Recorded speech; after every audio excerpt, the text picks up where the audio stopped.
calling for a total and complete shutdown of Muslims entering the United States. You know, Eli Lake is with us now, a Bloomberg View columnist who writes about politics and foreign affairs. And in that statement yesterday by Donald Trump, you have both those things. We're talking about foreign policy. We're talking about politics. Eli, thank you so much for joining us.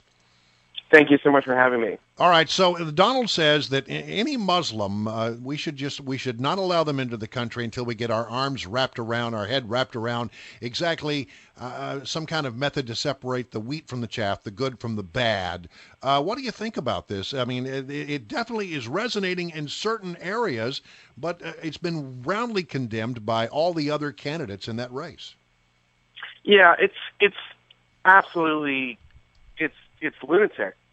It's extreme, it's bigoted, and it detracts in a lot of ways from a very sensible kind of conservative argument, which is against political correctness. It's against it says that it's wrong and kind of unseemly to not refer to the serious problem the West has with the idea of radical Islam, which is, I think, fine. It gets to the point where you are now talking about every Muslim. It's not, I think, American. And I think, we always say that Trump crosses the line. I don't want to make a kind of political argument, but, I certainly, for someone like myself, I disagreed with a lot of the things he said before, but I really do think he's playing in some ways with fire, especially with what he was talking about, the sort of subtext, the chords that he's playing. Yeah. The way he talks about how Americans need to be, beware of a lot of their Muslim neighbors and so forth. I just am very uncomfortable with it, and I think it's ugly and should be denounced. Well, Eli, in a very practical sense, also, I mean, you cover national security and issues with our foreign relations. Our military, our intelligence agencies, we rely on Muslims in other countries working with us to give us information. And we have Muslims working in the military who take great risks.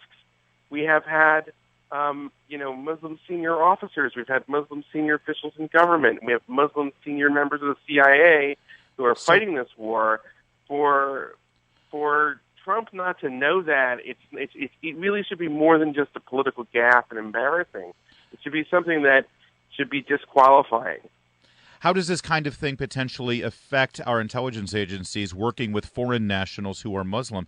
Does it make them? Something I will, on this point, which is separate from the politics of it. Right. I will say, I think that when people say this is exactly what ISIS wants, this is playing into ISIS's hands, that's nonsense. The radicalization process is really complicated.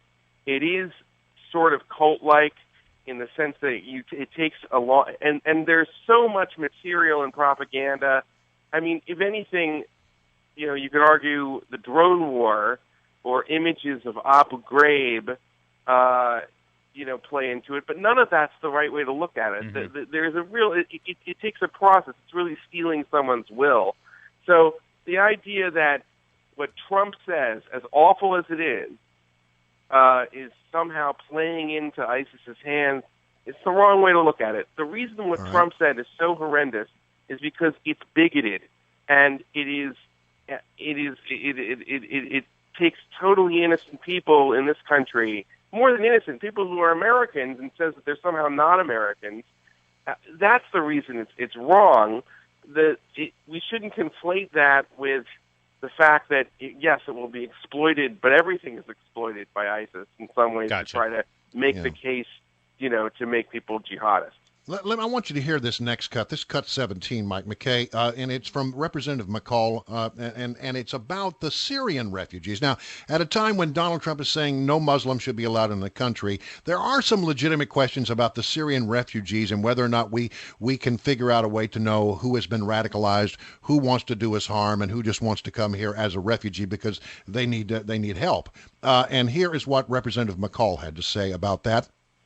I can reveal today that the United States government has information to indicate that individuals tied to terrorist groups in Syria have already attempted to gain access to our country through the U.S. refugee program.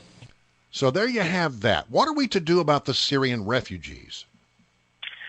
It's totally legitimate to ask for the government to take a closer look at the very paltry amount of 20,000 in the next few years that Obama's proposed of Syrian refugees, which is a drop in the bucket compared to 10 million displaced Syrians as a result of the civil war.